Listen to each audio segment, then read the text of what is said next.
दोस्तों बॉलीवुड दिन भर के नए एपिसोड में आपका स्वागत है। आज इस वीडियो में आपको कुछ अजीबोगरीब खबरें देखने को मिलेंगी जिनको देखकर आपको मजा ही आ जाएगा, आप रोमांचित हो उठोगे भाई साहब। फिल्म हेरा फेरी के बारे में आप सभी जानते हैं। हेरा फेरी 1 और 2 बन चुकी है और 3 बनने वाली है, ऐसा कहा जा रहा है। हेरा फेरी 3 के लिए पहले कार्तिक को साइन किया गया था, फिर अक्षय कुमार अपनी फिल्म में वापस आ गया तो कार्तिक को निकाल दिया गया और अक्षय कुमार को वापस ले लिया गया, जबकि सुनील शेट्टी और परेश रावल तो ऑलरेडी फिल्म में है ही। और इस फिल्म को डायरेक्ट करने के लिए डायरेक्टर का भी चुनाव हो गया था।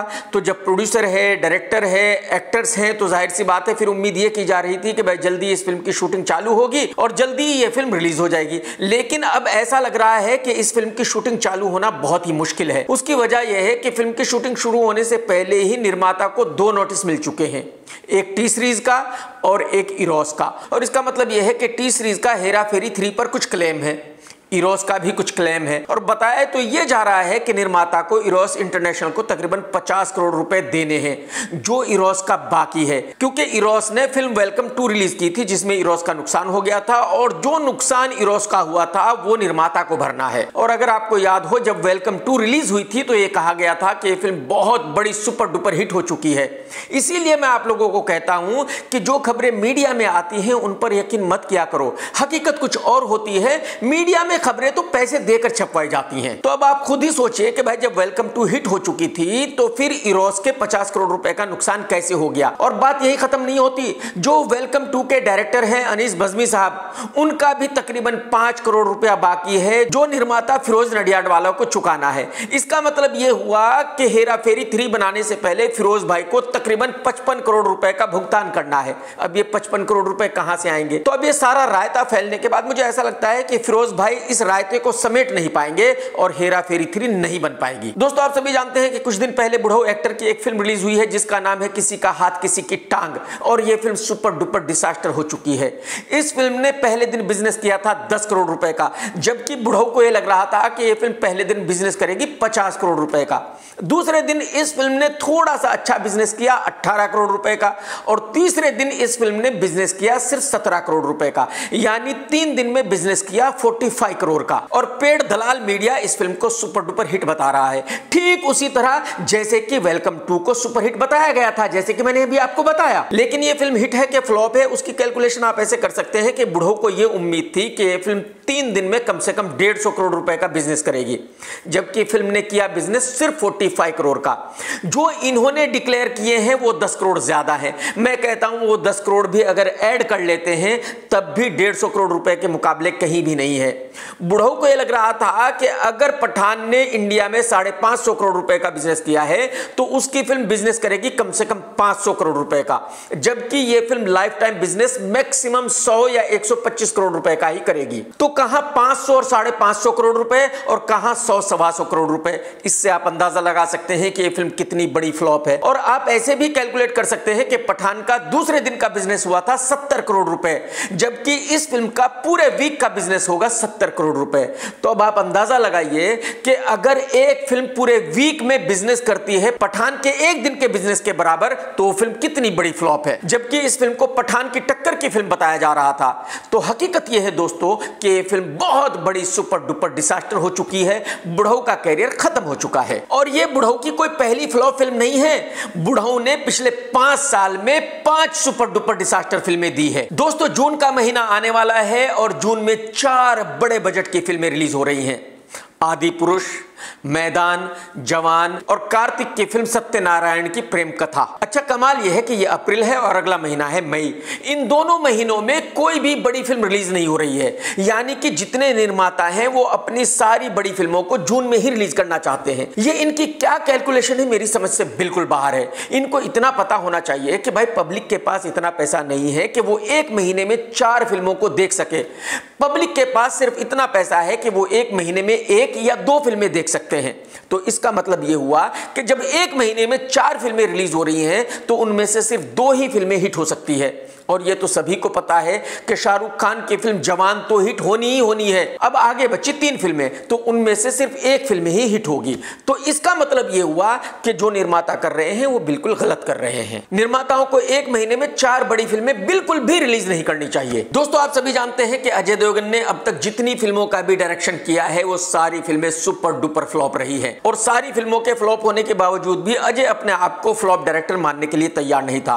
यही वजह है कि अजय ने रनवे 34 भी खुद डायरेक्ट की थी और भोला भी खुद डायरेक्ट की थी, और दोनों ही फिल्में सुपर डुपर डिजास्टर रही। तो फाइनली भोला फ्लॉप होने के बाद अजय देवगन ने यह मान लिया है कि हाँ, उनको डायरेक्शन नहीं आता, और उन्होंने ये डिसाइड कर लिया है कि अब आगे वो किसी भी फिल्म का डायरेक्शन खुद नहीं करेंगे। और क्योंकि अब अजय देवगन को एक हिट फिल्म की जरूरत है, तो अजय ने रोहित से सिंघम 3 बनाने के लिए कहा है। इस फिल्म की जल्दी ही शूटिंग शुरू होने वाली है। दोस्तों, अटकलें लगाई जा रही थी कि शायद जवान जून में रिलीज नहीं होगी, लेकिन सुना जा रहा है कि जवान जून में ही रिलीज होगी, और उसकी वजह सिर्फ इतनी सी है कि शाहरुख खान को अच्छी तरह पता है कि इस वक्त उनका स्टारडम जबरदस्त है। पठान के हिट होने के बाद उनका पब्लिक में क्रेज बहुत ज्यादा बढ़ गया है, और कहावत है कि जब लोहा गर्म हो तो हथौड़ा उसी वक्त मारना चाहिए। और यही वजह है कि शाहरुख खान जवान को जून में ही रिलीज करना चाहते हैं, क्योंकि उनको पता है कि अगर यह फिल्म जून में रिलीज होगी तो कम से कम 50 करोड़ रुपए की ओपनिंग तो लगनी ही लगनी है। फिल्म कम से कम 300 से 400 करोड़ रुपए का धंधा तो करेगी ही करेगी, हो सकता है 500 करोड़ का भी कर ले। तो इसका मतलब यह हुआ कि शाहरुख खान की बैक टू बैक एक ही साल में 2 सुपर डुपर हिट फिल्में हो जाएंगी। दोस्तों, शायद आप सभी जानते होंगे ड्रामा सना खान को। उसने ये कहकर बॉलीवुड छोड़ा था कि इस्लाम में एक्टिंग करना हराम है, इस्लाम में फिल्में देखना हराम है, इस्लाम में टीवी देखना हराम है, इस्लाम में इन चीजों की बिल्कुल भी इजाजत नहीं है। लेकिन कमाल यह है कि बॉलीवुड को छोड़ने का दावा करने वाली सना खान बॉलीवुड को छोड़ नहीं पा रही है।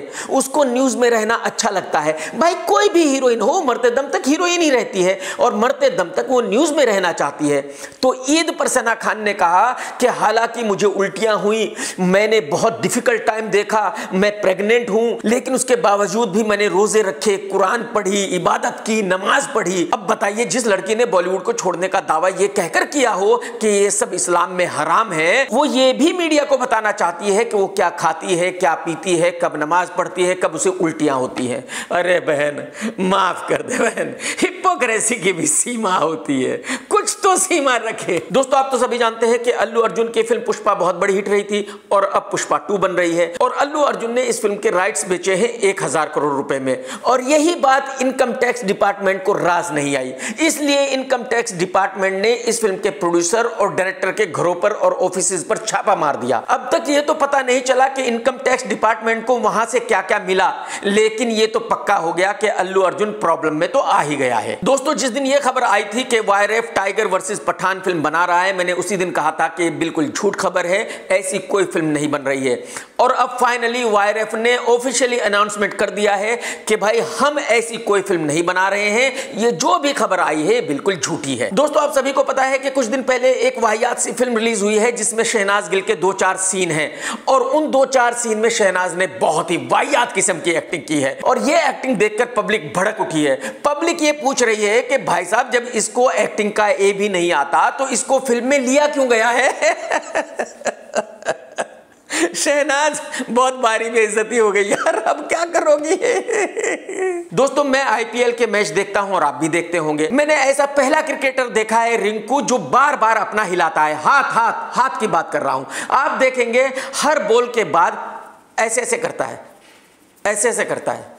अरे भाई साहब, हर बॉल के बाद आपके हाथ में क्या हो जाता है? चोट लग जाती है क्या रिंकू भाई?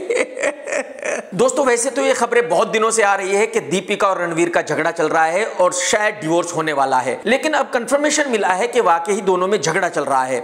रणवीर उस वक्त से ही नाराज है जब दीपिका की फिल्म गहराइयां रिलीज हुई थी, और उस फिल्म में वो बहुत ज्यादा गहराइयों में उतर गई थी एक लुक्खे के साथ। रणवीर उसी वक्त से बहुत नाराज चल रहा था। उसके बाद फिल्म पठान आई, उसमें भी दीपिका ने कुछ ऐसा ही किया, तो रणवीर सिंह और नाराज हो गया। और मैं ऐसा मानता हूं कि रणवीर सिंह बिल्कुल गलत नहीं है। शादी के बाद किसी किसी भी लड़की को दूसरे मर्द के साथ चुम्मा चाटी नहीं करनी चाहिए। दोस्तों आपको याद ही होगा, एक हीरोइन हुआ करती थी अमीषा पटेल, अब तो बेचारी कहीं दिखती नहीं है, लेकिन कल उसने एक ट्वीट किया और उसने कहा कि सभी लोगों ने ट्विटर को पे किया ब्लू टिक लेने के लिए, लेकिन उसका ब्लू टिक उसको फ्री में मिल गया है क्योंकि वो बहुत बड़ी एक्ट्रेस है। वो बेचारी दुनिया के कुछ गिने चुने फेमस लोगों में से एक है। और ये ट्वीट देखकर मुझे बहुत ज्यादा हंसी आ गई। तो मैं अमीषा जी को हाथ जोड़कर यही कहना चाहूंगा कि अमीषा जी ऐसा मजाक मत किया करो। वैसे ही आप कहीं फिल्मों में दिखती नहीं हो, वेब सीरीज में कहीं दिखती नहीं हो, वैसे ही आप घर पर बैठकर अपना टाइम गुजार रही हो, ऊपर से आप कहोगी कि आप दुनिया की बहुत बड़ी सेलिब्रिटी हो।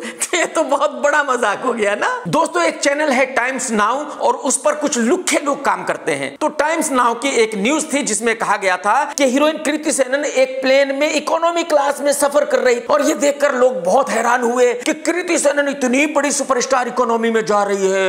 अरे भाई उसने तो लोगों का दिल जीत लिया। और जबकि मैं आपको बता दूं कि कृति सेनन इंडिगो में सफर कर रही थी।